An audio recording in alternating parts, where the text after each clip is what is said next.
تبقى الخطوبة لسه جديدة أو الفرح ما بقالوش كام شهر وتلاقي راجل عينيه رايحة يمين وشمال، وعامل ليست بنات على السوشيال ميديا ومتابع دي على انستا ومتابع دي على فيسبوك، وتلاقيه عامل اكونتات وهمية وقاعد بيحاول يفتح معاهم كلام. طيب انت بتهرب من مين وليه بتهد بيتك؟ في حاجة في النفس البشرية بنسميها الوهم اللي ناقصني، بس الحقيقة انت مش ناقصك حاجة، لكن عقلك بيضحك عليك وبيوهمك ان السعادة في الست التانية اللي انت لسه ما كلمتهاش او اللي لسه ما ردتش عليك واللي لسه ما قالتلكش انها معجبة بيك.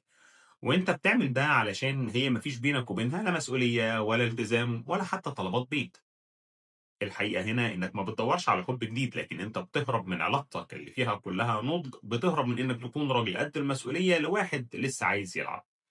فخلّي بالك اللي بيتعوّد يدوّر على البديل وهو مع الأصل عمره ما هيشبع. النهارده فلانة المميزة اللي بتجري وراها بُكرة هتبقى عادية وهتدوّر على غيرها، يعني الموضوع مش هيخلص. الخيانة أو البَص برّه مش شطارة، ده فراغ جواك أنت، مش نقص في اللي معاك. وزي ما دايمًا باقول لكم الهدف من وعينا بالأخطاء دي إننا نخلّي بالنا ونفهم إن العلاقات أمان، العلاقات مش تلاعب. لو حاسس إنك تايه في الدايرة دي أو لو كنتِ أنتِ طرف اللي اتوجع من القصة دي، أنا موجود علشان أساعدكم. تقدروا تحجزوا جلستكم معايا علشان نفهم إيه اللي بيحصل جواكم ونصلّحه قبل ما يهِد علاقاتكم واستقراركم.